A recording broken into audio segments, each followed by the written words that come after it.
ওই মেয়েটা নবীর কিনারে এসে বলো, পয়গম্বর, আমার মাও নাই, আমার বাবাও নাই, এ জগতে আমার আপন বলতে কেউ নাই, আমার সবাই চির বিদায় হয়ে গেছে, মা বাবা বহু আগে দুনিয়া থেকে চলে গেছে। বলে আমার এখন বিবাহের প্রয়োজন, আপনি একটু ফয়সালা করে দেন। কিন্তু গার্জিয়ান তো নাই, কেউ বিবাহ করতে চাই না। একবার যায় নবী ডাকিয়া বলো, কন্যা যাও যাও, তোমার মা বাবা যেহেতু নাই, আজ থেকে আমি নবী তোমার বাবার ভূমিকা পালন করব। সুবহানাল্লাহ। আস্তে কোন বাড়ি যাইয়া কইলেন, কন্যার বাবা হয়ে গেছে কে? রাহমাতুল লিল আলামিন বাবা হয়ে গেছে। কি সৌভাগ্য। এক পর্যায়ে যাইয়া আবার নবী সাহাবায়ে কেরামকে সামনে নিয়ে বলে, ও সাহাবায়ে কেরাম, এই যে দেখতেছো আমার কন্যা, এই মেয়েটার বাবাও নাই, মাও নাই, আমি নবী ওর বাবা, আমি নবী ওর অভিভাবক, এই মেয়েটা এখন আমার কন্যা। ও সাহাবায়ে কেরাম, কে আসো এই মেয়েটার বিবাহ করতে চাও? এই মেয়েটাকে বিবাহ করার ফলে সুন্দর একটা স্ত্রী পাইবা, আর শ্বশুর হিসাবে আমি নবী মুহাম্মদকে পেয়ে যাইবা। এক সাহাবী আতুজ করিয়া বলে, ও পয়গম্বর, আমি বিবাহ করতে চাই, যদি আপনি নবী রাজি থাকেন, আপনার যদি অনুমতি হয়, আমি এই সৌভাগ্যবান, আমি এই সৌভাগ্যটা অর্জন করতে চাই। এবার মেয়ে তিনটা শর্ত দিল, আমাকে যে কোনো পুরুষ এবার আমাকে বিবাহ করতে পারবে না, 3 গুণওয়ালা পুরুষ হতে হবে। বলে কি 3টা গুণ? বলে 1 নম্বর, আমারে যে বিবাহ করবা তাকে পুরা বছর রোজা নফল রোজা রাখতে হবে। কি? পুরা বছর নফল রোজা। 2 নম্বর, আমার যে বিবাহ করবা সারা রাত্র কোনো ঘুমের কোনো সুযোগ নাই, সারা রাত্র ভর নফল নামাজে কাটাইবা, নফল ইবাদত করবা। রাজি আছে কেউ? 3 নম্বর, আমার যে বিবাহ করবা কমসে কম প্রতিদিন একটা করে কোরআনের খতম দিতে হবে। কে রাজি আছে? এখানে যদি বলা হয়, কেউ রাজি থাকবেন বলেন? কেউ আছে? শোনার সাথে সাথে দরকার নাই আমার। কিন্তু সাহাবী বলল, ঠিক আছে আমি রাজি। পুরা বছর কি? 3টা শর্ত কি কোন তো? 1 নম্বর কি? পুরা বছর রমজানের পর পুরা বছর নফল রোজা রাখতে হবে। 2 নম্বর শর্ত, রাত্রবেলা ঘুমানো যাবে না, না ঘুমাইয়া রাত্রবেলা নফল ইবাদত করতে হবে। 3 নম্বর, প্রতিদিন কমসে কম 1 খতম কোরআন তেলাওয়াত করতে হবে। 1 পারা 1 খতম। আমাকে পুরো বছরে 1 খতম হয়নি? কার কার হয় পুরো বছরে? দেখি 1 খতম। মাশাআল্লাহ, হাফেজ সেই জন্য হাত উঁচু করছে। হ্যাঁ, হাফেজ সাহেব। কিন্তু বান্দা মুসলমান ইমানদার, প্রতিদিন 1 খতম। হাফেজ সাহেবের খবর কি? প্রতিদিন 1 খতম করে কোরআন তেলাওয়াত করতে হবে, আবার পুরা বছর রোজা রাখতে হবে, আবার পুরা রাত নফল ইবাদত করতে হবে। সাহাবী রাজি হয়ে গেল, নবী গো যান, আমি সাহাবী রাজি হয়ে গেলাম, আমি আপনাকে এই আপনার কথা রাখার জন্য, আপনার মতো একজন রাহমাতুল লিল আলামিন, আপনার মতো মানুষকে শ্বশুর হিসাবে পাওয়ার জন্য আমি সাহাবী রাজি হয়ে গেলাম। বিবাহ হয়ে গেল, সুন্দর রমণীও পেয়ে গেল। কি ব্যাপার? কিছুদিন পরে আল্লাহর নবীর কাছে বিচার চলে আসলো। ও পয়গম্বর, এমন কোন বান্দারে আমার সাথে জটা দিলেন, এ সারা দিন ঘুমায় আর খায়, রোজা তো রাখেই না, উল্টা সারা দিন 3 বেলার জায়গায় 6 বেলা খায়।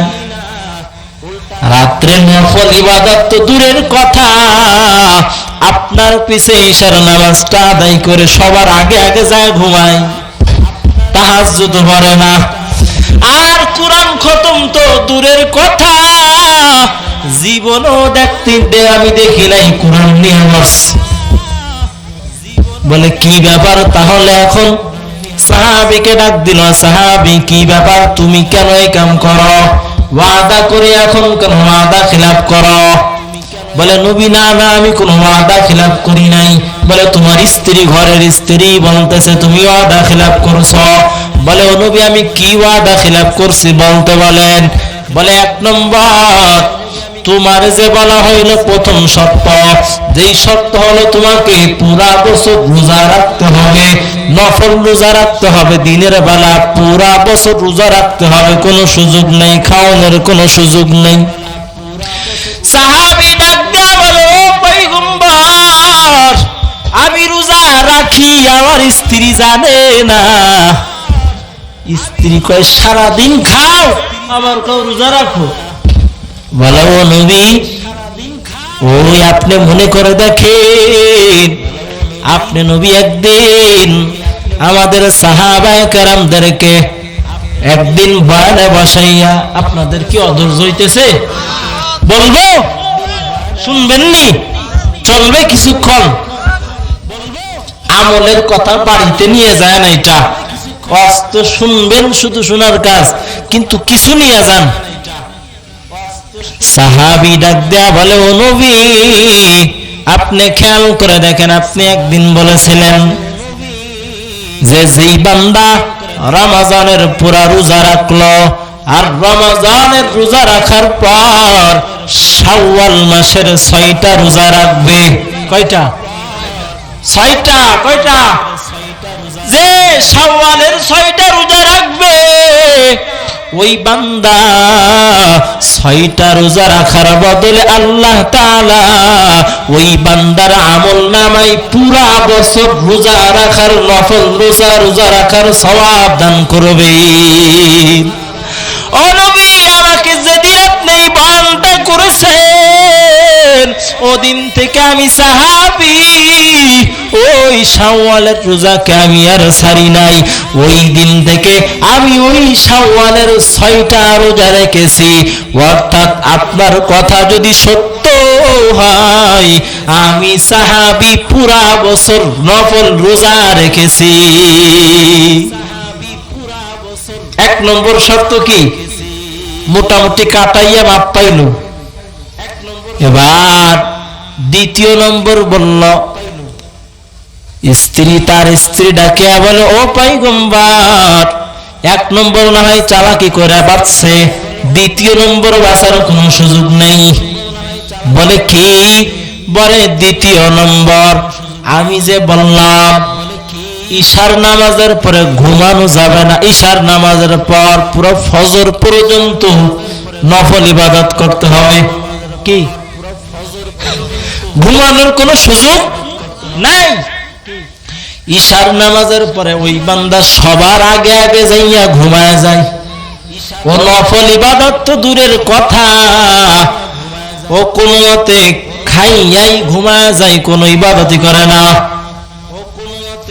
নবী বলে, কি ব্যাপার, তুমি তো রাত্রে কোনো তাহাজ্জুদ পড়ো না, নফল ইবাদতই করো না, তাহলে সারা রাত কেমনে ইবাদত করো না? সাহাবী ডাক দেয়া বলে, ও পয়গম্বর, আমি পুরা রাত নফল ইবাদত করি। বলে এটা কেমনে সম্ভব? বলে, ও নবী, আপনি একদিন বলেছিলেন যেই বান্দা ঈশার নামাজ জামাতে আদায় করবে আর ফজরের নামাজ জামাতে আদায় করবে, আল্লাহ তাআলা ওই বান্দার আমলনামায় পুরা রাত নফল ইবাদত করার সওয়াব দান করবে। আর একটু আস্তে কোন সুবহানাল্লাহ, জোরে বলেন সুবহানাল্লাহ। এবার ও পয়গম্বর, আপনার কথা যদি সত্যি হয় তাহলে আমি সাহাবী, আমি পুরা বছর পুরা বছর রাতে আমি নফল ইবাদত করেছি। ও পয়গম্বর, তৃতীয় নম্বর, ওই বান্দা তো আমি বলেছিলাম প্রতিদিন এক খতম করে কোরআন তেলাওয়াত করতে হবে। কয় খতম? এক খতম করে কোরআন তেলাওয়াত করার কথা, কিন্তু না না, সে কোরআন তেলাওয়াত করে না। পয়গম্বর আরবি বলল, কি ব্যাপার, তুমি তো কোরআন তেলাওয়াত করো না? এবার বলে, ও পয়গম্বর, আপনি খেয়াল করে দেখেন, আপনি নবী একদিন বলেছিলেন যেই বান্দা আউযু বিল্লাহ বিসমিল্লাহর সহিত সূরা ইখলাস 3 বার তেলাওয়াত করবে, আল্লাহ তাআলা ওই বান্দার আমলনামায় এক খতম কোরআন তেলাওয়াতের সওয়াব দান করবে। তাহলে তো সব জায়গায় ফার্স্ট হয়ে গেল, সব জায়গায় তো জিতিয়া গেল। ও বান্দাই, 3টা আমলের কথা আমি আপনাদেরকে বললাম। এই 3টা আমল করার যদি আপনাদের অন্তর থেকে মনে চাই যে ইনশাআল্লাহ আমি এই আমলটা করব, যদি এমন অন্তর যদি আপনার হয়, এমন অন্তরে যদি আপনার নিয়ত হয় যায় যে ইনশাআল্লাহ আমি এই 3টা আমল করব, তাহলে আল্লাহ তাআলাকে সাক্ষী রেখে 2টা হাত আমার আল্লাহকে দেখা দান।